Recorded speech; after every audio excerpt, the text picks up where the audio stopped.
Ist der aktuelle FC Bayern wirklich stark genug, um in der Saison 2026/27 das Triple zu gewinnen? Also die Deutsche Meisterschaft, den DFB-Pokal und vor allem endlich wieder die UEFA Champions League. Genau das schauen wir uns heute gemeinsam genau an. Ja, hallo liebe Fußball- und FC Bayern-Fans und herzlich willkommen zurück auf Werners Fußballecke. Vincent Kompany hat in der vergangenen Saison bereits die Deutsche Meisterschaft und den DFB-Pokal nach München geholt.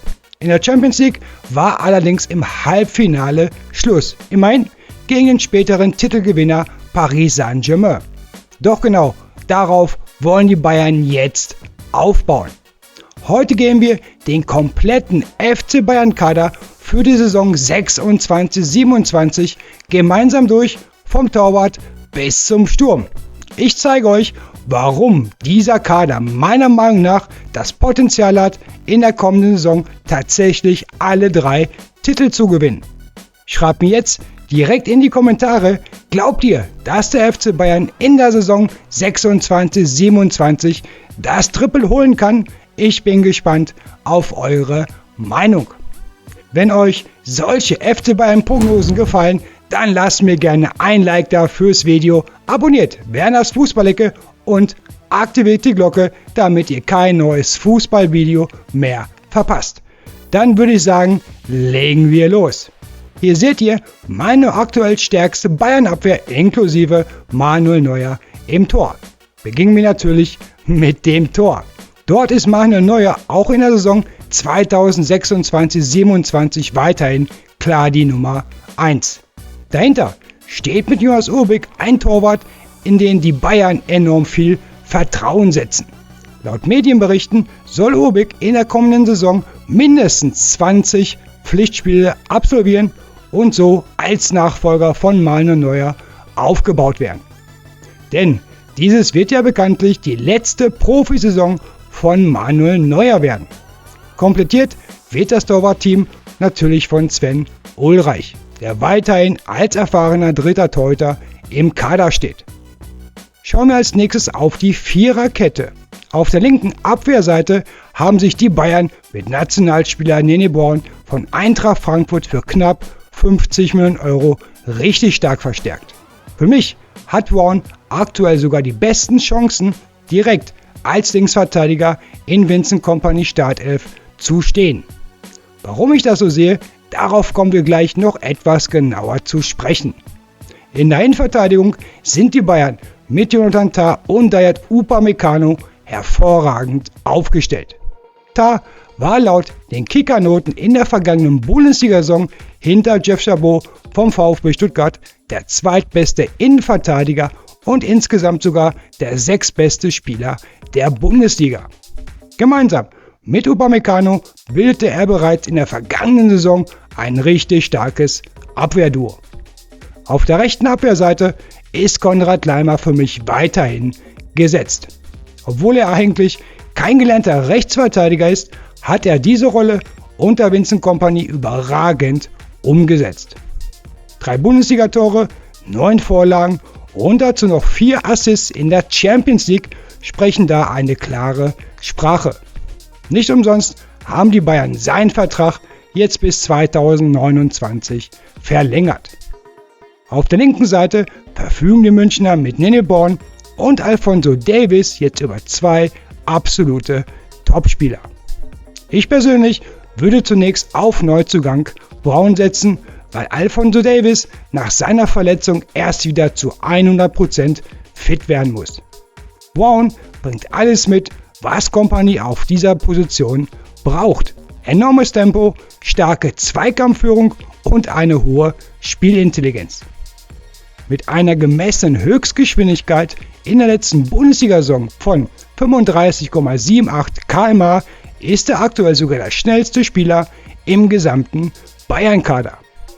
Genau diese Qualitäten werden die linke Seite der Münchner noch einmal deutlich stärker machen. Bei Ryoki Ito muss man dagegen noch etwas abwarten. Sollte ein passendes Angebot eingehen, könnte ein Wechsel durchaus möglich sein. Falls er bleibt und verletzungsfrei durch die Saison kommt, wäre er schon ein sehr guter Backup für die Innenverteidigung. Min-Jae Kim soll nach aktuellem Stand endgültig beim FC Bayern bleiben. Seine Leistungen haben sich in der vergangenen Saison deutlich stabilisiert und deshalb sehe ich ihn weiterhin als wichtigen Bestandteil des Kaders. Mit Josip Stanisic verfügt Kompany außerdem über einen weiteren sehr guten Defensivspieler. Als Backup für Konrad Laimer auf der rechten Seite ist er absolut solide. Persönlich sehe ich seine größten Stärken allerdings eher in der Innenverteidigung. Gerade die Außenverteidiger waren für mich einer der entscheidenden Schwachpunkte in der Champions League Duellen gegen PSG. Beim spektakulären 5:4 in Paris begann Alphonso Davies auf der linken Seite und Josip Stanisic rechts. Stanisic erhielt vom Kicker später sogar die Note 5. Zur zweiten Halbzeit kam dann Konrad Laimer für Davies ins Spiel, der nach seiner Verletzung verständlicherweise noch nicht wieder bei 100% war. Auch im Hinspiel in München mit dem 1:1 war die Besetzung nicht optimal. Damals spielte Laimer rechts und Stanisic auf der linken Seite. Genau deshalb glaube ich, dass der Transfer von Nene Brown den Bayern enorm weiterhelfen wird. Mit Brown und Davies ist die linke Seite jetzt deutlich stärker besetzt und Konrad Laimer kann sich wieder voll auf seine Stammposition mittlerweile als Rechtsverteidiger konzentrieren. Gleichzeitig gewinnt Vincent Kompany deutlich mehr Flexibilität, denn Brown könnte im Notfall sogar auf der rechten Seite aushelfen. Für mich steht deshalb fest, allein durch den Transfer von Nene Brown ist die Bayern-Abwehr heute stärker und vor allem variabler aufgestellt als noch in der vergangenen Saison. Schauen wir jetzt mal auf das zentrale Mittelfeld. Dort sind für mich Joshua Kimmich und Alexander Pavlovic natürlich gesetzt. Beide haben eine starke Saison gespielt und gehören zu den wichtigsten Spielern im System von Vincent Kompany. Nach der Weltmeisterschaft werden beide sicherlich noch einmal besonders motiviert sein und zeigen wollen, dass sie noch mehr leisten können. Nach dem Abgang von Leon Goretzka dürfte vor allem Tom Bischoff deutlich mehr Einsatzzeiten bekommen. Und zwar genau auf seiner Lieblingsposition im zentralen Mittelfeld. Mit seiner Technik, seiner Übersicht und seinen starken Pässen bringt er genau die Qualitäten mit, um das Bayern-Spiel noch einmal zusätzlich Kreativität zu verleihen. Dazu verfügt der FC Bayern mit dem 19-jährigen Portugiesen David Santos Daiba über ein weiteres spannendes Talent für das defensive Mittelfeld. Außerdem wollen die Münchner den zuletzt ausgeliehenen Sapoko Ndiaye fest verpflichten. Der 18-jährige zentrale Mittelfeldspieler konnte bereits überzeugen und sammelte sogar erste Erfahrung mit der Nationalmannschaft Senegals bei der Weltmeisterschaft. Zwar ist dieser Transfer aktuell noch nicht endgültig abgeschlossen, doch die Bayern wollen ihn unbedingt im Kader haben. Und auch hier zeigt sich wieder die Flexibilität im Kader. Im Notfall könnte Vincent Kompany sogar Konrad Laimer zurück ins zentrale Mittelfeld oder auf die Sechserposition setzen. Genau, deshalb sehe ich die Bayern auch im Mittelfeld stärker und variabler aufgestellt als noch vor einem Jahr. Und bleibt jetzt unbedingt noch bis zum Schluss dran, denn am Ende des Videos verrate ich euch den Bayern-Transfer, der meiner Meinung nach den Unterschied zwischen einem Champions League Halbfinale und dem möglichen Triple ausmachen könnte.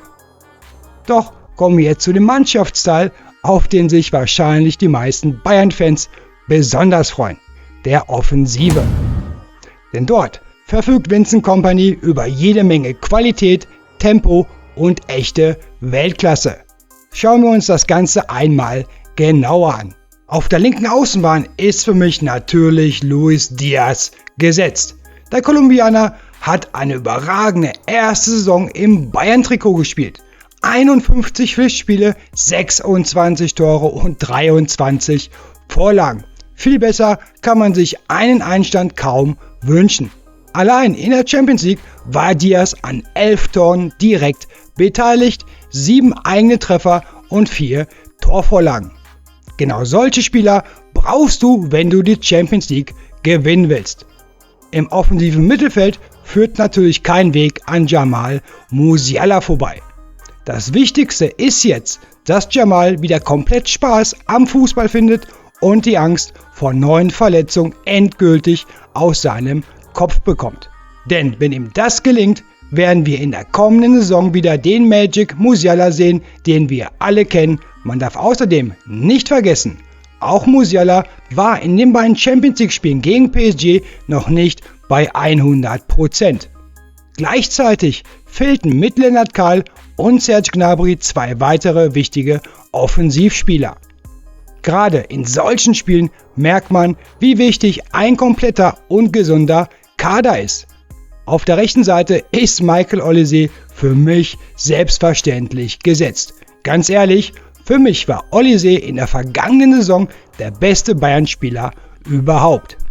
In seinen ersten beiden Jahren beim FC Bayern kommt er bereits auf 107 Pflichtspielen, 42 Tore und unglaubliche 54 Vorlagen. Das bedeutet, Michael Olise war in nur 2 Spielzeiten direkt an 96 Bayern-Toren beteiligt. Das sind absolute Weltklasse-Zahlen. Auch bei der Weltmeisterschaft hat Olise gezeigt, wie außergewöhnlich er ist. Im Trikot Frankreichs spielte er überraschend bzw. vorwiegend im offensiven Mittelfeld und stellte mit 7 Vorlagen sogar einen neuen WM-Rekord auf. Damit übertraf er den bisherigen Bestwert von Pelé mit 6 Vorlagen. Deshalb wird aktuell auch darüber spekuliert, dass Olise künftig beim FC Bayern häufiger auf der 10er-Position spielen möchte. Ich habe das hier einmal dargestellt und Musiala dafür auf die rechte Außenbahn geschoben. Musiala hat diese Position in seiner Karriere bereits mehrfach gespielt und dabei ebenfalls starke Leistung gezeigt. Ob Vincent Kompany diesen Positionswechsel tatsächlich umsetzt, bleibt allerdings abzuwarten. Denn das, was Michael Olise bislang auf der rechten Seite gezeigt hat, war schlichtweg Weltklasse. Außerdem tauschen die Offensivspieler der Bayern während eines Spiels ohnehin ständig ihre Position. Genau diese Flexibilität macht die Offensive der Münchner so schwer ausrechenbar. Ich bin deshalb sehr gespannt, wie Kompany das in der neuen Saison lösen wird. Mit der Verpflichtung von Ismail Saibari haben die Bayern zusätzlich enorm an Qualität gewonnen. Für rund 50 Millionen Euro kommt ein Spieler nach München, der vor allem im zentralen Mittelfeld bzw. über die 10er-Position bis hin zum Sturm praktisch alles spielen kann. Und das auf konstant hohem Niveau. Seine stärkste Position bleibt zwar das offensive Mittelfeld, doch genau dort bringt er beeindruckende Zahlen mit. In 78 Spielen erzielte Saibari 32 Tore und bereitete weitere 26 Treffer vor. Für mich ist er deshalb der perfekte Backup für Jamal Musiala. Ein Spieler, auf dem Vincent Kompany ebenfalls große Stücke hält, ist ja Arion Ibrahimovic. Der 20-Jährige war zuletzt am 1. FC Heidenheim ausgeliehen und kam dort in 34 Pflichtspielen auf 2 Tore und 5 Vorlagen. Was Kompany an ihm besonders schätzen dürfte, ist seine enorme Flexibilität. Ibrahimovic kann links, rechts oder auch zentral hinter den Spitzen spielen. Genau, solche variablen Spieler passen perfekt in das Spielsystem des Bayern-Trainers. Und natürlich darf man Serge Gnabry nicht vergessen. Bis zu seiner Verletzung war er auch wieder richtig gut in Form und steuerte 10 Tore sowie 11 Vorlagen bei. Egal, ob auf der linken Seite oder als hängende Spitze. Gnabry bleibt ein enorm wichtiger Spieler für den FC Bayern München. Viele Bayern-Fans freuen sich außerdem auf das Comeback von Lennart Kahl. Aktuell soll er am 15. August im Telekom Cup gegen RB Leipzig sein Comeback feiern. Obwohl er erst 18 Jahre alt ist, kam er in der vergangenen Saison bereits auf 9 Tore und 8 Vorlagen in 40 Spielen. Jetzt hoffen natürlich alle, dass er schnell wieder zu seiner Bestform zurückfindet. Und ganz vorne steht natürlich Harry Kane.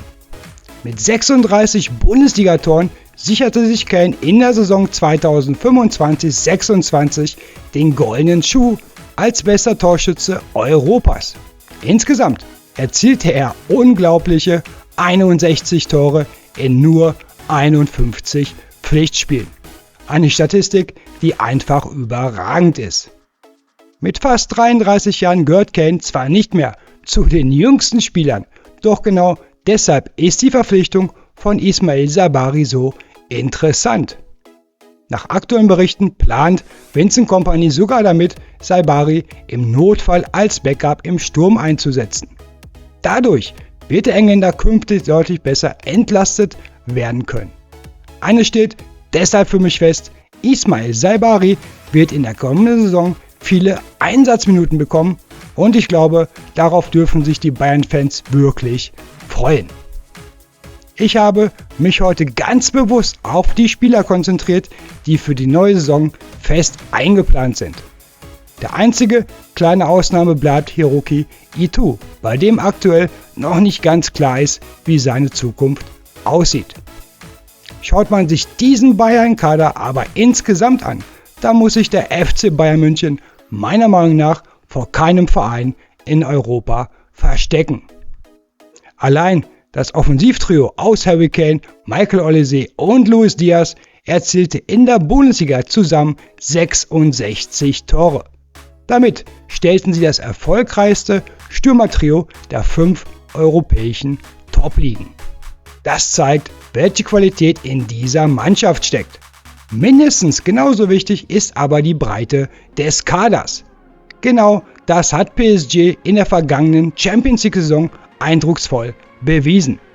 Du brauchst nicht nur 11 Weltklasse-Spieler, du brauchst eine Bank, die Spiele entscheiden kann. Im Halbfinale gegen PSG fehlten dem Bayern unter anderem Lennart Kahl und Serge Gnabry. Gleichzeitig war Jamal Musiala noch nicht bei seiner vollen Leistungsfähigkeit. Genau solche Ausfälle können auf höchstem Niveau den Unterschied machen. Jetzt sieht die Situation allerdings ganz anders aus. Mit dem aktuellen Bayern-Kader für die Saison 2026-27 ist Vincent Kompany auf nahezu jeder Position doppelt oder sogar dreifach besetzt. Genau das könnte in einer langen Saison zum entscheidenden Vorteil werden. Natürlich wird die Konkurrenz nicht schlafen. Es bleibt spannend zu sehen, wie schnell José Mourinho sein neues Real Madrid formt oder wie Manchester City nach der Ära von Pep Guardiola auftreten wird. Und auch die Frage ist offen, ob Paris Saint-Germain nach dem Triumph im vergangenen Jahr und davor noch einmal dieselbe Gier entwickeln kann. Am Ende wird aber vor allem eines entscheidend sein. Wenn der FC Bayern seine Leistung aus der vergangenen Saison bestätigt, als Mannschaft zusammenhält und gerade in der Champions League von größeren Verletzungen verschont bleibt, dann besitzt dieses Team für mich definitiv das Potenzial, nach 2019-20 erneut die Champions League und vielleicht sogar das Triple zu gewinnen. Jetzt interessiert mich natürlich eure Meinung. Ist der FC Bayern Kader 26-27 stark genug, um die Bundesliga, den DFB-Pokal und die Champions League zu gewinnen? Oder fehlt den Münchnern doch noch etwas? Schreibt mir eure Meinung unbedingt unten in die Kommentare. Ich bin gespannt, was ihr denkt. Also dann, bleibt sportlich, viel Spaß noch und wir sehen uns im nächsten Video hier auf Werners Fußballecke. Also bis dann, tschüss.